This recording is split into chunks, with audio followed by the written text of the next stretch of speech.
हमें मेहंदी की प्रैक्टिस करनी है लेकिन हमें टाइम ही नहीं मिलता क्योंकि हम तो हाउस वाइफ्स है, बहुत सारी रिस्पॉन्सिबिलिटीज़ है और हर वक्त प्रैक्टिस करने बैठते हैं तो कोई ना कोई डिस्टर्बेंस आ जाता है। फिर हमें बहुत गुस्सा आता है। किस पे आता है? अपने आप पे या दूसरों पर? आपको भी क्या गुस्सा आता है? हेलो, नमस्ते, how are you all today? जी हाँ, बहुत बार ये बात मैंने सुनी है। बहुत सारे मेरे स्टूडेंट्स, मेरे ऑडियंस मुझे ये बात बताते हैं। तब मैं उनको एक सवाल पूछती हूँ कि जब आप प्रैक्टिस करने बैठते हो, ये आपका खुद का टाइम है, क्या आप दूसरों को क्लियरली बता देते हो कि ये आपका टाइम है और इस टाइम के दौरान कोई आपको डिस्टर्ब ना करे? कई बार ऐसा होता है कि हम एक्सपेक्ट करते हैं कि दूसरे लोग समझें, लेकिन कई बार हम खुद ही नहीं समझते। हमारी इच्छाएं क्या है, हमारी भावनाएं क्या है, हमारी ख्वाहिशें क्या है, हम क्या करना चाहते हैं, उनका हम खुद ही रिस्पेक्ट नहीं करते। जब हम खुद ही रिस्पेक्ट नहीं करते तो दूसरे कैसे करेंगे? आपके पति पूरा दिन काम करते, सुबह ऑफिस जाते हैं, शाम को आते हैं, क्या इन बिटवीन वो ब्रेक टाइम नहीं लेते? अपने दोस्तों के साथ चाय पानी करने नहीं जाते? अपने दोस्तों के साथ वो बाहर ऐसे घूमने नहीं जाते थोड़ा टाइम स्पेंड करने के लिए? या तो उनको जो अच्छा लगता है, कोई खेल कूद अगर है तो वो नहीं जाते अपने लिए टाइम निकाल के? जाते हैं ना? आप समझती है ना? तो वो अपने शौक को वो टाइम देते हैं और वो रिक्वेस्ट करते हैं। वो उनका बहुत ही क्लियर होता है कि भाई ये मेरा टाइम है, तो इसलिए वो खुद रिस्पेक्ट करते हैं अपने टाइम का, इसलिए आप रिस्पेक्ट करती हो। आपके बच्चे हैं, पूरा दिन पढ़ते हैं, काम करते हैं, फिर अपने दोस्तों के साथ टाइम स्पेंड नहीं करते? करते हैं, वो भी करते हैं। वो अपने गेम नहीं खेलते? वो भी करते हैं और वो क्लियरली बता देते हैं कि ये मैं अभी गेम खेल रहा हूँ या खेल रही हूँ या मैं अपने सहेली के साथ हूँ, आप डिस्टर्ब ना करें। तो वो चीज़ें आपको भी करनी है। आप सबके लिए इतना दौड़ते हो, इतना करते हो। आपका शरीर, आपका मन, उसके प्रति आपकी कोई भी रिस्पॉन्सिबिलिटी नहीं है। पहले आपकी रिस्पॉन्सिबिलिटी है अपने खुद के लिए, क्योंकि जब आप ही खुश नहीं रहोगे, मन से खुश नहीं रहोगे, शरीर से तंदुरुस्त नहीं रहोगे, तो आप दूसरों के लिए कुछ भी नहीं कर सकते। कई बार मैंने ऐसा देखा है कि घर वाले कोई डिमांड नहीं करते, लेकिन हम ही मने पड़ते हैं, नहीं नहीं ये हमारा काम है, ये हमारी रिस्पॉन्सिबिलिटी है, ये तो हमें करना ही चाहिए वरना ये गलत लगेगा। ये हमारी खुद की बनाई हुई जाल है जिसमें हम उलझ के रह जाते हैं। और ये मैंने कई बार अपनी कई सहेलियों के साथ भी देखा है, अपनी बहनों के साथ भी देखा है। उनका सारा काम निपटा के, खाना वाना करके, वो ख़त्म करके वो शांति से बैठती है और लगता है उनका अपना टाइम है। फिर बच्चे आते हैं स्कूल से, नहीं नहीं हमें बच्चों को खाना देना है, उनको परोसना है, तभी वो खाना खाएंगे। क्यों? वो खुद लेके क्यों नहीं खा सकते? आप उनको सिखाओगी, इंडिपेंडेंट बनाओगी, तभी वो करेंगे। आज आप उनके लिए कर रहे हैं, फिर वो आदत बन जाती है उनकी। फिर आगे जाके वो अपने होने वाले पत्नियों से, अपने होने वाले लाइफ पार्टनर से वो एक्सपेक्टेशन रखते हैं और वो आगे जाके फिर इंडिपेंडेंटली वो इतना भी नहीं कर सकते अपने लिए। जब हम बच्चों को इंडिपेंडेंट बनाते हैं, उनके ऊपर ट्रस्ट करते हैं, तो वो उनका भी उनके खुद के ऊपर ट्रस्ट बढ़ता है। छोटे छोटे काम होते हैं, नहीं नहीं नहीं बच्चे थके हैं, बच्चे बहुत पढ़ाई कर रहे हैं, तो क्या आप थकी नहीं है? आप पूरा दिन काम नहीं कर रहे हो? हम औरतें कई बार घर में 2400 घंटे काम करती हैं, कोई हॉलीडेज भी नहीं होती हमारे लिए, तो क्या हम नहीं थकते हैं? हम ही बना देते हैं इन लोगों को too much dependent on our selves.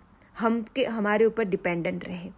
चाय हाथ में देना, खाना हाथ में देना, तौलिया हाथ में देना, जूते हाथ में देना, उनका टाइम टू टाइम पूरा बचा के रखना, घर के बाहर भी नहीं जाना। एग्ज़ाम्स है बच्चों की, इसलिए हम घर के बाहर नहीं जा सकते। क्यों? आप उनके साथ पढ़ाई करने बैठते हो। बड़े बड़े बच्चे होते हैं, 15-20 साल के लड़के होते हैं, कॉलेज जाते हुए बच्चे होते हैं कई बार। तो नहीं नहीं उनकी एग्ज़ाम है तो हम घर के बाहर नहीं जा सकते, पार्टीज़ नहीं कर सकते, सहेलियों से नहीं मिल सकते, अपना कुछ नहीं कर सकते, उनकी एग्ज़ाम्स है। अरे पढ़ाई वो कर रहे हैं, आप तो कुछ नहीं कर रहे हो। थोड़ा ट्रस्ट करो उन लोगों के ऊपर भी।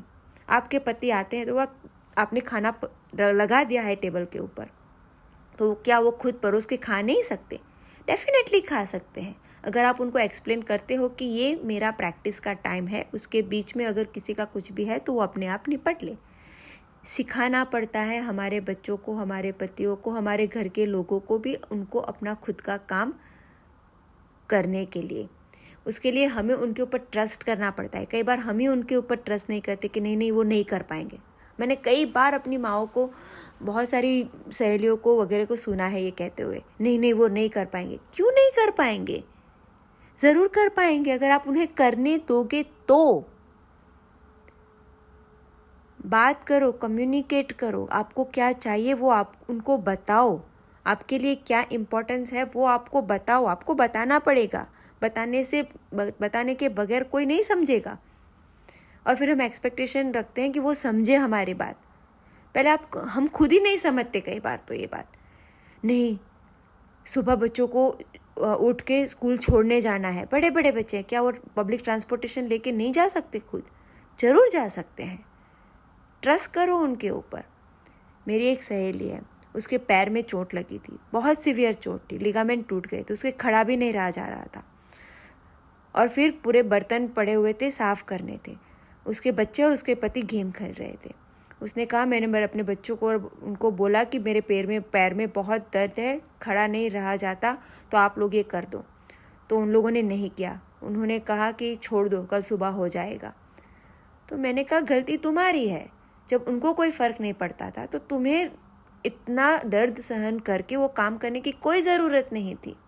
तुम भी सो जाते और उनको बता देते कि भाई हमसे खड़ा नहीं रहा जाता, अगर आपसे होगा तो करो, वरना ये हफ्ते तक पड़े रहेंगे। नहीं मुझे तो सुबह बच्चों को स्कूल छोड़ने भी जाना था। अभी इस पैर के साथ आप गाड़ी चला के कैसे जा सकते हो? आप बच्चे उसके बड़े हैं, 15-16 साल के था, एक तो यूनिवर्सिटी में। तो क्या ऐसे बड़े बच्चे खुद उठ के बस में नहीं जा सकते? लेकिन आपको उनको बताना पड़ेगा कि भाई जाओ, मैं नहीं आ पाऊँगी, मुझसे नहीं होगा, मेरे पैर में दर्द है, तकलीफ़ है मुझे। आपका टिफ़िन नहीं बनेगा, बाहर खा लीजिए या खुद कुछ पका लीजिए। इतनी अगर सेंसिबिलिटी नहीं है आपके बच्चों में और फैमिली में आपके प्रति, जब आप दुख दर्द से जा रहे हो, आप तकलीफ़ से जा रहे हो, उस वक्त अगर उनको ये बात समझ में नहीं आती है तो फिर आपको उनको थोड़ा स्ट्रिक्ट बन के समझानी पड़ेगी। जी हाँ, मैं बहुत ही स्ट्रिक्ट होने वाली बात कर रही हूँ, लेकिन सोचने वाली बात कर रही हूँ। क्योंकि कई बार ऐसी ही हमारी आदतों की वजह से हम बच्चों को एक्चुअली नुकसान कर बैठते हैं।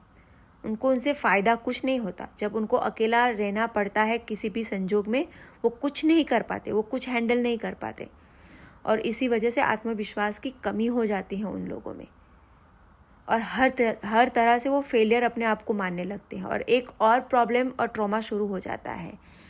तो ये शुरुआत घर से होनी चाहिए। अपने बच्चों को, अपने पति को, वो लोग भी हमारा एक हिस्सा है, और जैसे हम उनका हिस्सा है, वो हमारे हिस्सा है, तो वो समझेंगे हमारी बात को। और इसकी शुरुआत हमें करनी पड़ेगी। और इसीलिए कहते हैं कि अगर एक माँ चाहती है तो दुनिया बदल सकती है। तो वो दुनिया हमारा घर है, हमारे बच्चे हैं, हमारे फैमिली है। तो ये शुरुआत आप कर सकते हो। अगर आपको ये कंप्लेन रहती है तो उसकी शुरुआत पहले आपको खुद से, अपने आप से करनी पड़ेगी। अब इसके बाद कभी भी कंप्लेन मत कीजिएगा कि आपको टाइम नहीं मिलता प्रैक्टिस के लिए। अगर आप चाहो तो वो टाइम आप चुरा सकते हो, तो चुराओ, अपने लिए ये करो, अपने खुद के लिए ये करो। ये आपका कर्ज है अपने आप के ऊपर। चलिए, इसी के साथ मैं बीना आप सबसे विदा लेती हूँ। मेरी बातें कभी ख़त्म नहीं होगी, बहुत जल्दी हम वापस मिलेंगे। तब तक के लिए stay blessed, stay inspired and keep inspiring everyone. Take care everyone, bye bye, see you, thank you.